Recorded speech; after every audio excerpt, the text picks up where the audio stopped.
त्वरित विकणे आहे। 1 एकर जागा, प्रशस्त इमारत, ऑफिससाठी, दुकानसाठी लागणारे फर्निचर, टेबल, खुर्ची, कोच, कपाट सर्व विकणे आहे। विटा सांगली रोड रस्त्यालगत श्री मंगल कार्यालयासमोर विटा। संपर्क 99 23 100 888।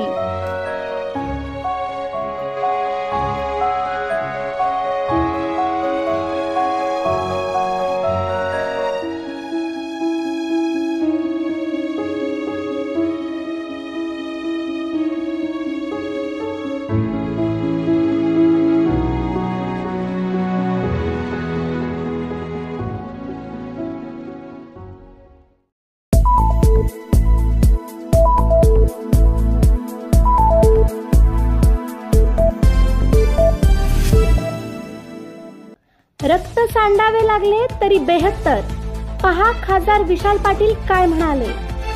शेतकऱ्यांना उद्ध्वस्त करून टक्केवारी लाटण्यासाठीच शक्तीपीठ महामार्गाचा घाट घातला जात आहे, तो रद्दच झाला पाहिजे असा इशारा देत मंगळवारी नागपूर रत्नागिरी महामार्गावर रास्ता रोको आंदोलन करण्यात आले। कोणत्याही परिस्थितीत महामार्ग रद्दच झाला पाहिजे, त्यासाठी रक्त सांडावे लागले तरी बेहत्तर असा निर्वाणीचा इशारा खासदार विशाल पाटील आणि जिल्हाध्यक्ष महेश खराडे यांनी दिला। या आंदोलनाचे नेतृत्व खासदार विशाल पाटील, स्वाभिमानीचे जिल्हाध्यक्ष महेश खराडे, सर्व पक्षीय कृती समितीचे सतीश साखळकर यांनी केले। महेश खराडेंसह 6 जणांना अटक व सुटका। आंदोलनादरम्यान महेश खराडे यांच्यासह भरत चौगुले, श्रीधर उदगावे, उमेश एडके, भूषण गुरव, प्रदीप माने, महावीर चौगुले, शांतीनाथ लिंबेकाई आदींना अटक करण्यात आली। त्यानंतर त्यांची सुटका झाली। हो, म्हणजे गोपीशेठ आमदार आहेत त्या परिसरात, त्यांच्या मतदारसंघातलं एकही गाव जात ह्यात नाही आहे। त्यांच्या मूळ तालुक्यातलं एकच गाव शेटफळे त्या ठिकाणी जात आहे। कदाचित शेटफळे गावची सत्य परिस्थिती त्यांना माहीत असेल, पश्चिम भागात काय चालले आणि माझ्या पद्माळ गावात, कर्नाळ गावात, दुधगाव गावात, नांदरात गावात काय चालले हे त्यांना जर माहीत असेल तर कदाचित त्यांना काहीतरी नवीन फॉर्म्युला मिळाला असेल लोकांची मनं ओळखायचा। मी म्हणत नाही की फक्त काही लोकांचाच विरोध, मी म्हणतो कल्पना नाही, गाव वाईज बैठका घ्या, गाव वाईज परिस्थिती समजून घ्या आणि मग निर्णय घ्या। एक शेवटचा प्रश्न, संजय राऊत सातत्याने म्हणतात की शक्तीपीठ महामार्गाचा पैसा हा विधानसभा निवडणुकीत सरकारने वापरलाय आणि म्हणून ते मी थेट आरोप करायला माझ्याकडे कुठले पुरावे नाही आहेत, माझ्याकडे कागदपत्र नाही ते म्हणून, पण मी तेच म्हणून शंका येते।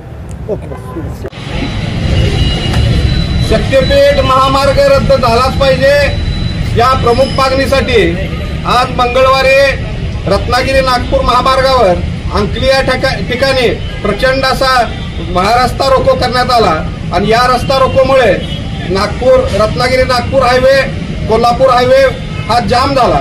साधारणतः 5 ते 6 किलोमीटरच्या रांगा या रस्त्यावरती लागलेल्या होत्या आणि हजारो शेतकरी आणि महिला शेतकरी सुद्धा या आंदोलनात सहभागी झालेले होते। या आंदोलनाला पाठिंबा देण्यासाठी खासदार विशाल पाटील उपस्थित राहिले होते। मात्र मी देवेंद्र फडणवीसांना सांगू इच्छितो की आमच्या जिल्ह्यामध्ये काही भागामध्ये मोजण्या सुरू आहेत। तिसंगी या ठिकाणी गेल्या 5 दिवसापासून मोजणी सुरू आहे।